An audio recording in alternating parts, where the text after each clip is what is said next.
Hi there, and welcome to the Daily Gardener. And thank you for listening. I'm your host, Jennifer Ebling. It's December 11th. Today, we celebrate the Spanish botanist who tackled the area known as New Spain and the man who discovered the Schneck Oak. We'll learn about the French botanist who made many of our blooms bigger and better, and the mare who is known as the Little Flower. We'll hear some thoughts about winter and how we can benefit from the solace. We grow that garden library with a book about indoor gardening. I'll talk about a beautiful holiday gift for the gardener who likes to work on puzzles. And then we'll wrap things up with the 1992 discovery that rocked the botanical world. But first, let's catch up on a few recent events. Here's today's curated articles. First up was a post from the English Garden that shared the story behind the beautiful Chinese witch hazel with the Latin name Hamamelis mollis. The English plant hunter Charles Marys found it in China in 1878, and he brought it home to London, where it sat unnoticed for 20 years. Well, once it finally attracted attention, it hasn't gone out of style.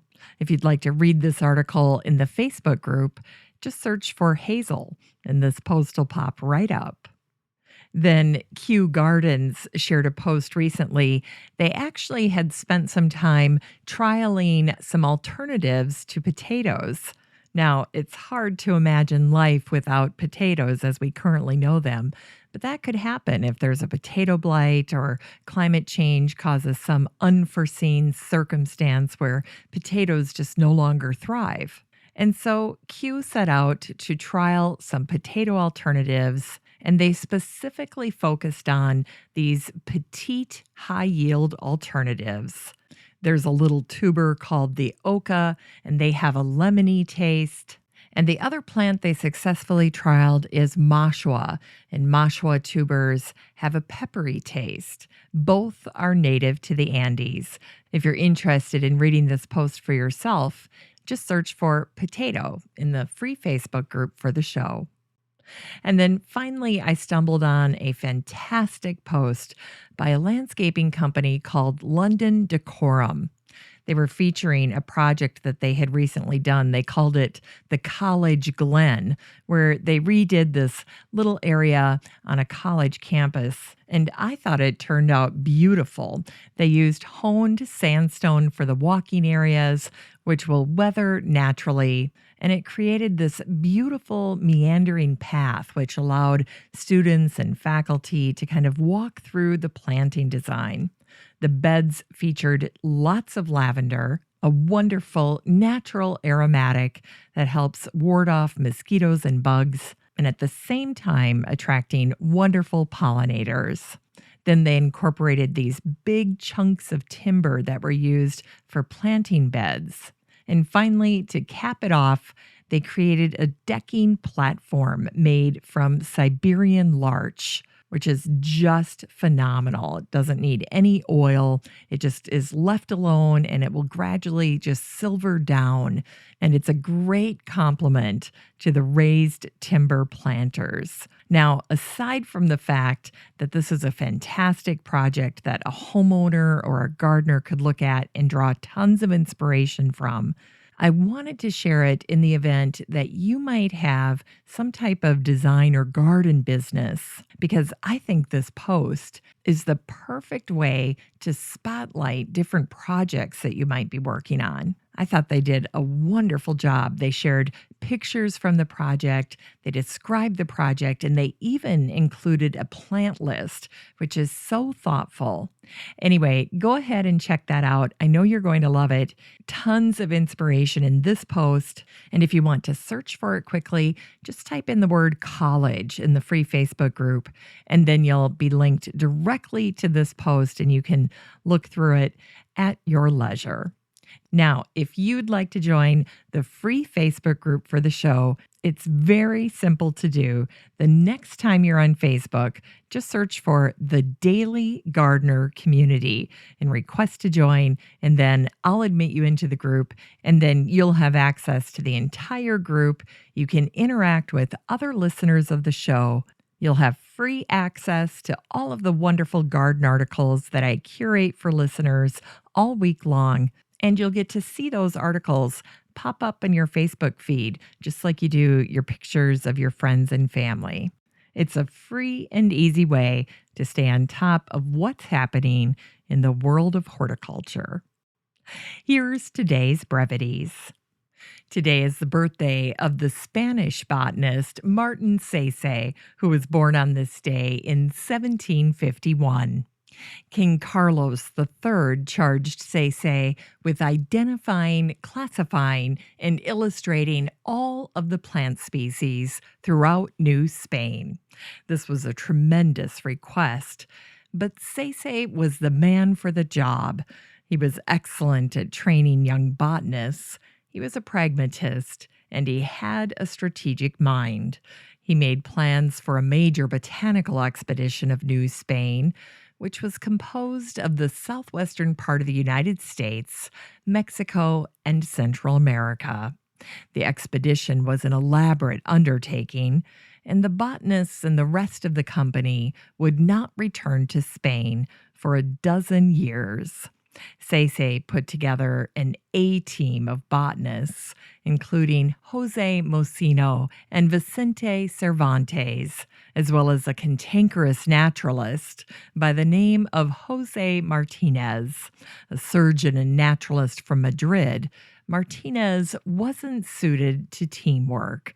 After one too many disagreements with Sesse and the other botanists, Martinez went his own way and went off to explore California, which is how he became known as California's first naturalist.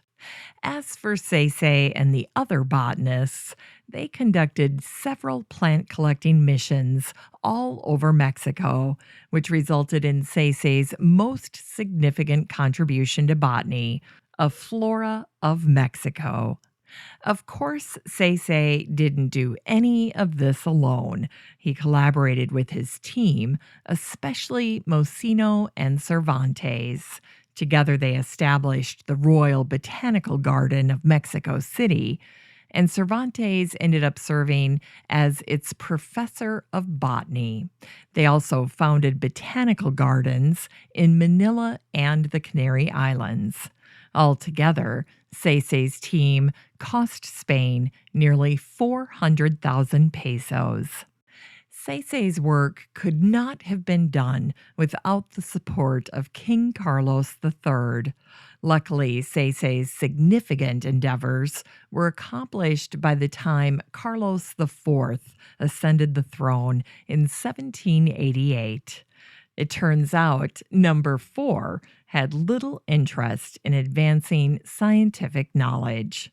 It was clear that the time of significant Spanish scientific exploration was coming to an end. During his lifetime, Sesse made a significant number of botanical illustrations, which he brought with him when he returned to Spain. These pieces were never published, and they sat dormant until the botanist de Cundel saw them, and he knew right away that they were worth pursuing. He hired the artist John Christoph Hayland to produce new drawings based on Sesse's work.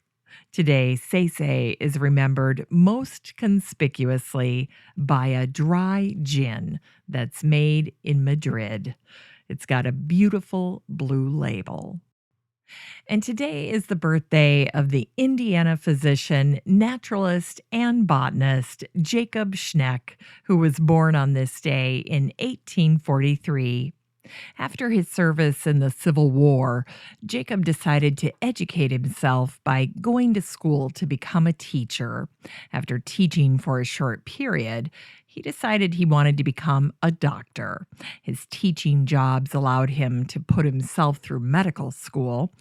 Jacob loved plants, and he spent as much time as he could in the field botanizing. His quick curiosity and cleverness enabled him to observe a feature regarding some species of red oaks. Jacob noticed that the acorn from one particular species of red oak was quite distinctive. He shared his discovery with a fellow botanist named Nathaniel Lord Britton. Britton agreed with Jacob's observation, and he named the oak in his honor, calling it the Quercus schneckii, but most people just call it the Schneck Oak. Jacob put together a collection of various types of wood for an exhibition at the Chicago World's Fair. He died at the age of 63, and his funeral was reported to be the largest ever held in Mount Carmel, Illinois. Newspaper accounts indicated that he'd been battling pneumonia, but he'd still gone out to tend to his patients. His efforts probably cost him his life. And the paper said no man in Wabash County had endeared himself to so many people as had Dr. Schneck. Year after year, he'd gone about in our midst, quietly doing his great work for humanity, turning away now and then to investigate some scientific question, especially in the realm of botany, his favorite study, and one in which he had acquired a national reputation. After Schneck died, his collection of specimens, stones, shells, and fossils was put on display at the Carnegie Public Library in 1934. When he was alive, Jacob spent a great deal of time fashioning cases and containers to display his collections, and each specimen was labeled in Dr. Schneck's impeccable handwriting. Today is the anniversary of the death of the French flower breeder Victor Lemoine, who died on this day in 1911. We owe a debt of gratitude to Lemoine for enhancing the beauty of so many flowers in our gardens: lilacs, mock oranges, phlox, peonies, gladiolas, tuberous begonias, geraniums, and deutzias. Around the year 1850, Lemoine borrowed money from his gardener father and began a nursery that survived 3 generations, thanks to his son Emile and his grandson Henry. The Lemoine nursery thrived on land bought in Nancy, France. A few years later, Lemoine created his first double flower, the Portulaca grandiflora, or moss rose. As with so many of Lemoine's creations, the double flower created double the beauty. In 1854, Lemoine turned the original 5-petaled single blossom of the geranium into a double-flowered stunner he called Gloire de Nancy, or Glory of Nancy. And northern gardeners owe Lemoine a debt of gratitude for his work with peonies. He crossed the peony Whitmania with the Siberian albiflora, creating a peony that could withstand a winter freeze.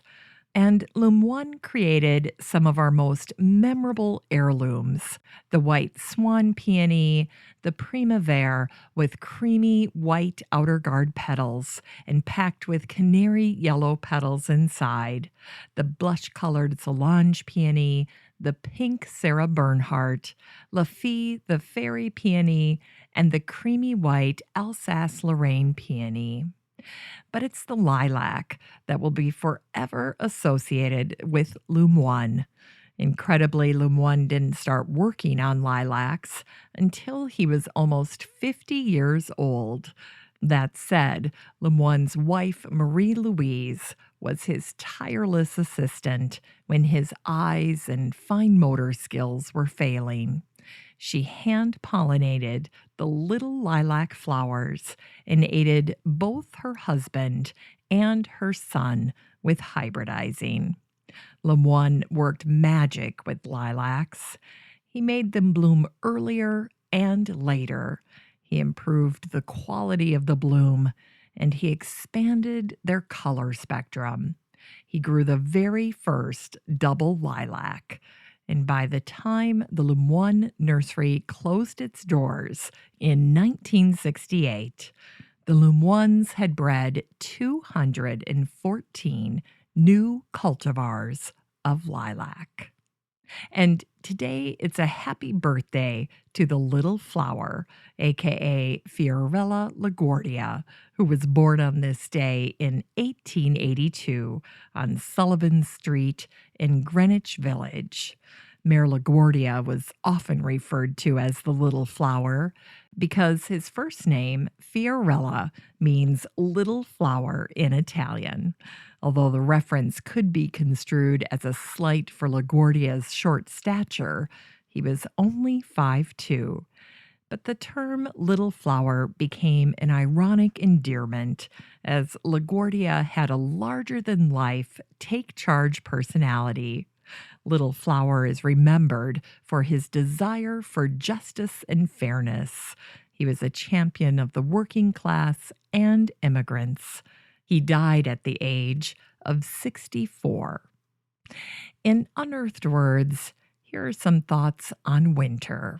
This one's from Albert Camus.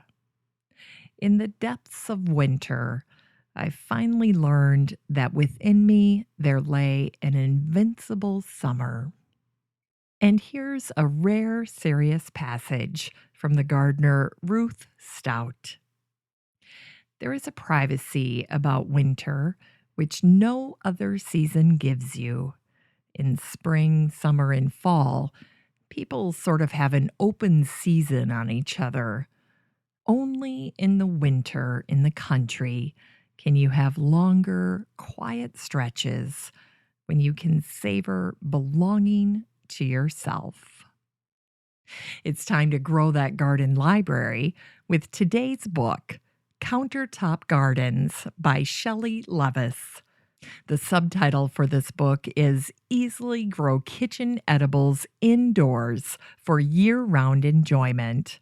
This is such a timely topic for those of us who want to maintain some type of gardening activity during the winter, in addition to satisfying the desire for garden-to-table produce. Self-contained growing systems are perfect for growing your own food indoors, and they're becoming ever more sufficient and occupy such a small footprint that now you can grow your food even in the smallest spaces. Shelley walks you through the different growing systems that are available nowadays, including hydroponic, aquaponic, and vertical gardening systems. She also shows you how to make your own DIY setup. Chapters include countertop garden methods, best edibles for countertop gardens, DIY countertop gardening, growing basics, and troubleshooting. Thanks to Shelley, Countertop Gardens ensures that fresh food is at your fingertips year-round. You can get a used copy of Shelley's book and support the show using the Amazon link in today's show notes for under $3. Here's today's recommended holiday gift for gardeners. It's Gallison's 1,000-piece butterfly puzzle by Wendy Gold. This puzzle is gorgeous. It's a stunning collage of art that features Wendy Gold's vintage images of butterflies. Plus, it includes an insert with information about the artist and her fantastic image. The puzzle is over 1,000 pieces, and Gallison puzzles are quality puzzles. There's virtually no puzzle dust, and each piece is printed with non-glare, non-toxic inks. You can purchase the puzzle and support the show using the Amazon link in today's show notes for $15.81. Finally, here's something sweet to revive the little botanic spark in your heart. On this day in 1992, California newspapers reported that botanists had discovered a new plant in California, and it caused a big stir in the botanical world. The plant is a member of the rose family and has a delightfully charming common name, the Shasta snow wreath. Its closest known relative is the rare Alabama snow wreath. The Shasta snow wreath is regarded as one of California's rarest plants. It has a beautiful blossom, which appears for just 10 days in the spring. It looks like a white, spiky puffball made up of a cluster of stamens rather than petals. A native shrub to California, it grows around Lake Shasta, and researchers studying salamanders were familiar with the plant. They just didn't know what it was. But then in 1992, two botanists, Dean Taylor and Glen Clifton, discovered the plant thanks to the California drought, which caused the waters of Cedar Creek to drop far enough to enable them to access a lime outcropping. The Shasta snow wreath was identified after a week of review. In April this past year, volunteers removed invasive species from the places where the Shasta snow wreath likes to grow, along shorelines and canyons around Lake Shasta. Today, there are only around 20 populations of Shasta snow wreath in California. Thanks for listening to The Daily Gardener, and remember, for a happy, healthy life, garden every day. The Daily Gardener is produced weekdays in lovely Maple Grove, Minnesota. You can find complete show notes over at thedailygardener.org, and be sure to share the show with your garden friends. You can find The Daily Gardener on all your favorite social media, Instagram, Twitter, and Pinterest, and of course, Facebook. While you're over at Facebook, don't forget to join the Daily Gardener community. Just search for these three words, Daily Gardener Community. The group will pop right up, and then request to join. Finally, I want to thank my team at Podfly Productions, where my fabulous editor is Eric Begay. Have a great day in the garden, and we'll see you tomorrow.